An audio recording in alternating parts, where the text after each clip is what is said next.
katalah satu ketika nanti Kaabah itu bertukar bentuk dia. Sebab Kaabah sekarang ni bukan bentuk macam tu. Kaabah yang Nabi Ibrahim bina bukan bentuk macam tu. Tuan-tuan tengok Kaabah sekarang ni bentuk macam mana? Tuan-tuan tengok bentuk macam mana Kaabah? Bulat ke petak? Petak kan? Kaabah sekarang ni petak. Kaabah zaman Nabi Ibrahim bukan petak.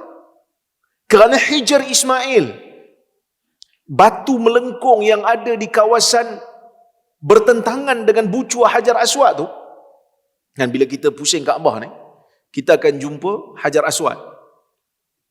Kan? Kemudian belah sana tu, bila kita pusing lagi, kita akan jumpa rukun Iraki, bucu yang menghadap ke Iraq. Kemudian kita akan jumpa rukun Syami, bucu yang menghadap ke Syam. Kemudian kita akan jumpa rukun Yamani, bucu yang menghadap ke Yaman. Kemudian baru kita jumpa Hajar Aswad balik. Sebenarnya Kaabah ni dia ada dua je bucu. Rukun Yamani yang menghadap ke Yaman dan Hajar Aswad. Yang belah sana tu, yang rukun kita kata bucu yang menghadap ke Iraq dan bucu yang menghadap ke Syam tu, asalnya tak ada. Dia bersambung dengan Hijir Ismail yang melengkung tu.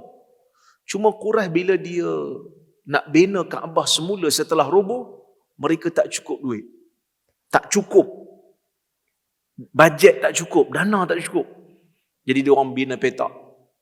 Dan mereka letakkan Hijir Ismail tu sebagai satu tanda. Ini juga dulu ada dinding yang bersambung dengan Kaabah. Jadi sebab tu bila kita tawaf, kita tak boleh masuk kawasan tu. Kan? Orang yang bawa pergi haji ke pergi umrah, mutawawi akan pesan, jangan masuk kawasan tu ketika tawaf. Kalau masuk, pusingan tu tak kira. Kan? Kalau orang tengok, macam ada shortcut je kat situ, dia masuk kawasan tu. Tak boleh, dia kena pusing balik. Pusingan tu tak kira, kerana dia telah masuk dalam Kaabah. Kerana tawaf mesti di luar Kaabah. Sebab itu dalam hadis Nabi SAW pernah sebut pada Aisyah,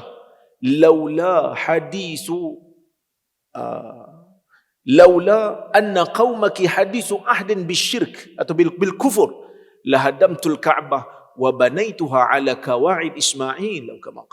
Kalaulah Aisyah, kalaulah tidak kerana kaum kau ini wahai Aisyah baru saja terlepas daripada syirik, baru saja masuk Islam, aku akan robohkan Kaabah, aku akan bina semula di atas binaan sebenar Nabi Ibrahim.